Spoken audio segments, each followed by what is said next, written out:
Yo llegué por primera vez a Valencia en 1997 con una beca de la ESI. Y en ese momento, el pueblo de Benimaclet, que era como la periferia de la ciudad, pero ya unida, yo vivía ahí como estudiante y venía caminando hacia el Politécnico que está pegado. Y veía en el año 97 huerta. Mi camino entre el pueblo y el Politécnico era huerta. Y muy sorprendente para alguien que no ha nacido en un paisaje de este tipo, caminar en una acera en medio de acequias, de cebollas, de patatas, de alcachofa. Eso era una experiencia urbana o periurbana o agrourbana totalmente distinta a las que yo tenía como vivencia del espacio público y del espacio urbano. Y me encantaba, me sorprendía, me perdía en los caminitos de la huerta porque para mí era algo extraordinario. Me enamoré de esa huerta y de ese paisaje y a lo largo de los años llegué a vivir acá en el 2000, me fui en el 2012, o sea que tengo mucha historia acá, lo vi cómo se fue perdiendo. Ese camino de Benimaclet al Politécnico, en medio de la huerta, ya no se puede hacer más. Y ahí comprendí desde mi mirada de arquitecta, de urbanista, el desastre que estamos haciendo cuando pensamos que la ciudad tiene que seguir creciendo y creciendo y creciendo, no importa sobre qué crezca y qué destruye. Y ahí es donde, un poco el planteo de la charla de hoy, de que el crecimiento no es un valor en sí mismo, ¿sí? La enfermedad, hay un economista que es José Manuel Naredo, que habla del melanoma urbano, ¿no? Es como un cáncer que va sustituyendo unos tejidos naturales, agronómicos y unos paisajes, los va sustituyendo por bloques de una ciudad que pierde identidad. No ha ganado nada el conjunto de la sociedad con esa forma de crecimiento, al contrario, ha perdido. El caso de la huerta valenciana es absolutamente así. La Valencia ha perdido cada vez que se insertó un polígono industrial, una urbanización o inclusive las mismas instalaciones universitarias sobre la huerta milenaria. Ha perdido.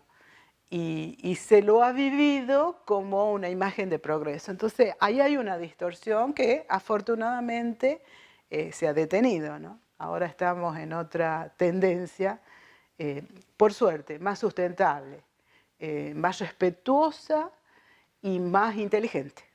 Cuando empecé a estudiar más la huerta de Valencia y teniendo la tesis previa, la gran tesis previa, que es de Thomas Glick, que es la huerta medieval, yo llegué como a las mismas conclusiones que él. Él estudiaba la huerta medieval, yo estudiaba la huerta del siglo XXI. Y es que este territorio de 1000 años de historia desarrolló inteligencia territorial. Desarrollar inteligencia territorial significa que las partes del sistema toman pequeñas decisiones inteligentes, sabias, para la vida, para el sostenimiento de la vida, o sea, para la sostenibilidad, toman pequeñas decisiones inteligentes y en conjunto generan inteligencia territorial. La huerta milenaria valenciana es una materialización de inteligencia territorial, que en ese caso era la negociación del agua, ¿no? El conflicto por el agua, el sistema de acequias, el desarrollo del suelo, de las variedades, la negociación con el Tribunal de las Aguas del conflicto, ¿no?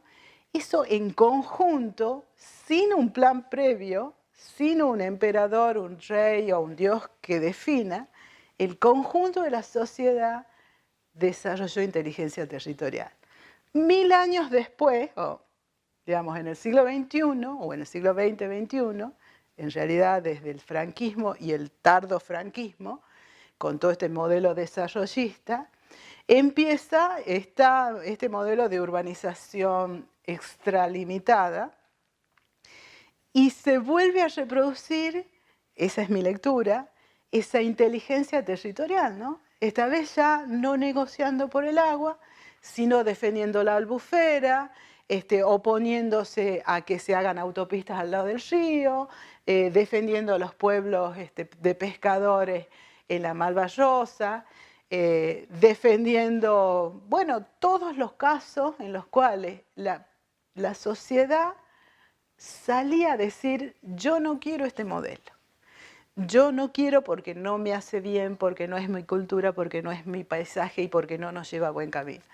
Entonces, en conclusión, mi mirada a la huerta es que en 1000 años de historia se han generado mecanismos autoorganizados, espontáneos y profundamente vitales, históricos y identitarios de inteligencia territorial. Allá lejos para gobernar el agua y para producir alimentos, obviamente. Aquí cerca para defender de un modelo depredador que quitaba las bases del territorio, ¿no? El desarrollo del modelo en Argentina, digamos, de recuperar los científicos en el gobierno anterior, me atrajo hacia Argentina. Y esos años de entender como arquitecta que la ciudad no es aquello donde termina el ladrillo o el asfalto y que por lo tanto si queremos tener unas buenas ciudades tenemos que tener unos buenos territorios y respetar esas dinámicas del territorio. Bueno, entender eso acá en Valencia me permitió llegar allá y muy rápidamente identificar las mismas tendencias del crecimiento de las ciudades allá. Y empecé a recorrer, me instalé particularmente en Córdoba y rápidamente me di cuenta que todas mis conclusiones, o gran parte de mis conclusiones para Valencia, yo podía trasladarlas allá y casi como una checklist y diciendo, pasa lo mismo, pasa lo mismo, pasa. Con variantes, por supuesto, ¿no? Que estamos liquidándonos, malgastando ese capital, ese patrimonio heredado de nuestra historia pasada, ¿no? Y hay una gran responsabilidad en todos los actores sociales, mucho más en los sistemas científicos y técnicos, de poder actuar con más eficiencia en estas dinámicas que son insustentables. Primero, poner en cuestión que las ciudades tienen que crecer. Eso está bien en el baby boom, en los años 50, en los años 60. Esa lógica de mediados del siglo pasado ya no funciona. No tenemos esos crecimientos exponenciales en absoluto. O sea, en el caso de la huerta de comarca, la huerta de Valencia, crecimiento cero, diría yo, así de drástico. Ni 1 metro cuadrado más de huerta que se transforme de suelo rural a suelo urbano. Ni 1 metro cuadrado, no hay ninguna justificación para urbanizar 1 metro cuadrado. Es más, si se pudieran demoler algunas cosas, yo hasta sugeriría que lo hagan. Pero bueno, ¿por qué? Y acá hay como un gran desafío también al mundo de los arquitectos y de los urbanistas.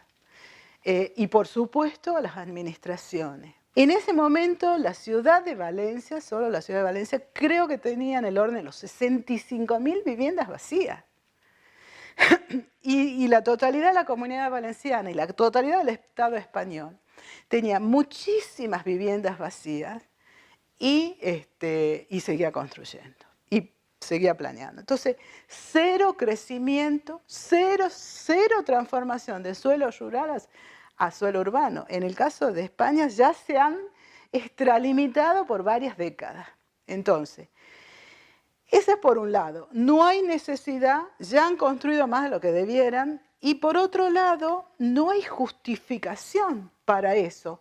Es como que lo que tiene que hacer el metabolismo urbano Yo no estoy diciendo de que la ciudad se estanque, estoy diciendo que encuentre otros mecanismos de mejora, evolución y desarrollo dentro de lo que ya tiene.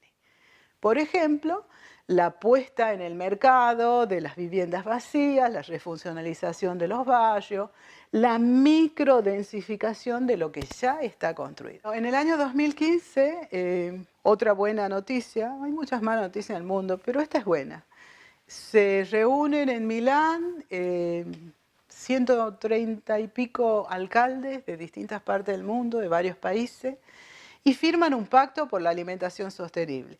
Si uno lee la letra y los fundamentos y los considerandos del pacto y demás, es lo mejor, es más de lo que nosotros soñaríamos hacer. Con lo cual celebramos la firma del pacto, Valencia está en el pacto, por eso su capitalidad, Córdoba está en el pacto, y yo estoy muy gratificada de que eso sea así. La cuestión es que en este momento hay que llenar ese pacto de contenido, porque la letra está muy bien, pero lo tenemos que traducir a acción política, a planificación y demás. El Pacto de Milán protege los territorios, protege y plantea la sustentabilidad de los sistemas alimentarios en distintos aspectos y la relación del alimento con la salud y con las ciudades. Y esto tiene una lógica muy sencilla. Ya la mayor parte del mundo, de la población mundial, vive en ciudades. Y hacia el 2050 prácticamente las 2/3 partes del mundo va a vivir en las ciudades. Entonces, lo que pasa en las ciudades y el actor, alcalde, intendente, es muy importante en las definiciones que hoy está haciendo para llegar al 2050 con sistemas más sustentables de lo que tenemos hoy. Entonces es muy interesante que los alcaldes se sienten, que las ciudades son protagonistas y que decidan en forma conjunta, analicen en forma conjunta qué están haciendo bien, qué están haciendo mal, y qué tenemos que estar decidiendo hoy para que mantengamos sistemas de alimentación y por lo tanto de salud básicos para la población española, argentina, mundial, ¿no?